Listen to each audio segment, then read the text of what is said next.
Episode की starting में युनली उस रेड किलिंग इंटेंट को फील करता है और साथ ही लूफेंग की आवाज भी सुनता है, जिसे सुनकर के वो पूरी तरीके से खौफ में आ जाता है और साथ ही वो कह रहा होता है जूफेंग की वही बात जो कि जूफेंग ने उससे कही होती है, RIP यानी कि रेस्ट इन पीस और हेड्स ऑफ। इन सभी बातों को वो अपने मन में दोहराते हुए कहता है क्या सच में आज मैं यहाँ पे मरने वाला हूँ। और फिर साथ ही युनली के पसीने छूटने लगते हैं और वो कहता है ये तो वही है, क्या सच में वो यहाँ पे आ गया है। और जूफेंग की वो सारी बात युनली के साथ साथ उसके लोगों के कान में भी गूंज रही होती है। तो आवाज को सुनकर के साथ ही उन लोगों के भी पसीने छूटने लगते हैं और वो अपने यंग मास्टर लिन से पूछने लगते हैं कि यंग मास्टर लिन आखिर ये सब क्या है, इतना खतरनाक किलिंग इंटेंट हम पे तो यहाँ पे खड़ा भी नहीं हुआ जा रहा। जिसके बाद वो सभी लोग एक दूसरे से कहने लगते हैं कि सभी लोग जितना जल्दी हो सके यहाँ से भागो। और इतना कह करके वो लोग वहीं पे भागने लगते हैं। साथ ही वो लोग उस पहाड़ी पे से छलांग लगा करके दूर भागने लगते हैं, जिन्हें देखने के बाद यूनाई कहता है कि सच में बिग ब्रदर जूफेंग तो बहुत ही ज्यादा अमेजिंग है। उनकी सिर्फ एक आवाज से ये लोग इतना ज्यादा एक्सट्रीमली डर गए हैं। बिग ब्रदर जूफेंग का सिर्फ एक शॉट और बस सिर्फ वही काफी है इन सब लोगों को डरा करके यहाँ से भगाने के लिए।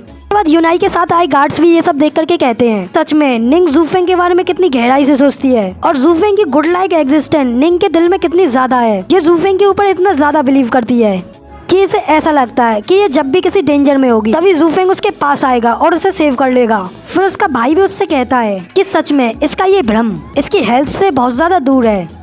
वो लोग ये सब बातें कर ही रहे होते हैं कि अचानक उन्हें ऊपर की ओर कुछ फील होता है और फिर वो लोग ऊपर की ओर देखते हैं। ऊपर से अपनी ओर एक पर्पल लाइटनिंग आती हुई दिखती है और फिर वो पर्पल लाइटनिंग सीधे ही जा करके उनके सामने जमीन पे आकर के लगती है। मगर उस लाइटनिंग की वजह से उन लोगों को कुछ नहीं दिख रहा होता है कि थोड़ी देर बाद वहाँ से धुआं हटने लगता है और हम लोग देखते हैं कि उस लाइटनिंग के अंदर से जूफेंग बाहर निकलता है। फिर जूफेंग बड़े ही गुस्से में लिन से कहता है कि लिन युनफेंग तुम्हें ये ब्लास्ट याद है? ये ब्लास्ट आज फिर से दोबारा हुआ है। पिछली बार तो तुम बहुत ज्यादा लकी थे, लेकिन इस बार मैं ये अश्योर करूंगा कि मैं इस बार तुम्हारे दूसरे पैर को भी उखाड़ फेंकूं, जिसके बाद मैं तुम्हें भिखारियों की तरह मरने के लिए छोड़ दूंगा। इतना कहकर के जूफेंग अपने दोस्तों की ओर आगे बढ़ता है और उनसे पूछता है कि यूनहाई, निंग, क्या तुम दोनों बिल्कुल ठीक हो? इसके बाद निंग अपने हाथ में लाइटनिंग रिंग को दिखाते हुए कहती है कि बिग ब्रदर जूफेंग आप बिल्कुल भी परेशान न हो, मैं बिल्कुल ठीक हूँ और मुझे पूरा भरोसा था कि मैं जब भी किसी परेशानी में होंगी आप जल्दी से वहाँ पे आएंगे और आकर के मुझे बचा लेंगे। और इसके बाद जूफेंग भी स्माइल करता है और साथ ही भी अपनी पर्पल लाइटनिंग रिंग को दिखाने लगता है जो कि पर्पल लाइटनिंग रिलीज कर रही होती है।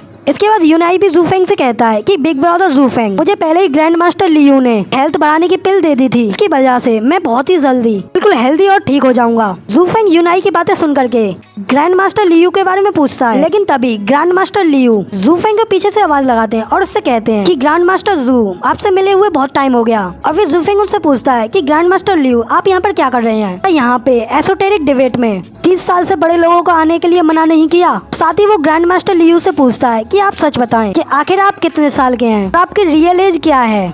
इसके बाद ग्रैंड मास्टर लियू कहते कि मास्टर जूफेंग आप बिल्कुल भी मिसअंडरस्टैंड ना हो, मैं यहाँ पे किसी भी तरीके का पार्टिसिपेंट नहीं हूँ और ना ही मुझे ये पता था कि यहाँ पर बीस्ट किंग माउंटेन में एसोटेरिक डिबेट की फाइनल बैटल होने जा रही है। मैं तो बस यहाँ बीस्ट किंग माउंटेन में सिर्फ हर्ब्स ढूंढने की वजह से आया था। जूफेंग उनसे सीरियस होते हुए पूछता है क्या सच में ये कोइंसिडेंस है? लेकिन ग्रैंड मास्टर लियू बहुत ही ज्यादा खुश होते हुए जूफेंग से कहते हैं कि आज मैं बहुत ज्यादा खुश हूँ जो कि ग्रैंड मास्टर जूफेंग से एक बार फिर से मिल पाया हूँ और मुझे लगता है कि किस्मत हमें एक दूसरे से बांध रही है क्योंकि हम किस्मत से एक बार फिर से मिले हैं। मगर इधर जूफेंग दूसरी ओर मुड़ जाता है और उनसे कहता है ओ प्लीज अपनी फालतू की बातों को बंद करें, ऐसी कोई किस्मत नहीं है जो हम दोनों को एक दूसरे से बांधती हो। मगर जूफेंग को दूसरी ओर जाते हुए यूनाई भी कहता है कि बिग ब्रदर जूफेंग हम तो बहुत ज्यादा खुश हैं, इनफैक्ट हम लोग तो बहुत ज्यादा लकी हैं जो कि ग्रैंड मास्टर लियू हमारी मदद करने के लिए यहाँ पर थे और इन्होंने यहाँ पर लुओ क्लैन की बहुत ज्यादा हेल्प की है और मुझे ये भी पता चला है कि ये आपको अपना मास्टर बनाना चाहते हैं। इसके बाद जूफेंग उनकी ओर देखता है और कहता है कि लियू जिन्हें उस बात को बहुत समय हो गया है, लेकिन अभी भी आप उस बात को लेकर के पड़े हुए हैं। इसके बाद लियू जूफेंग से कहते हैं कि ऑफ कोर्स ग्रैंड मास्टर जूफेंग की अल्केमी की दुनिया में मैंने अभी तक आप जैसा अल्केमिस्ट नहीं देखा है और आपका एक स्टूडेंट बनने की इच्छा मेरे अंदर लाइफ लॉन्ग रहेगी। और फिर जूफेंग उनकी बातें सुनकर के एक लंबी सी सांस भरता है और कहता है तो ठीक है, इन दैट केस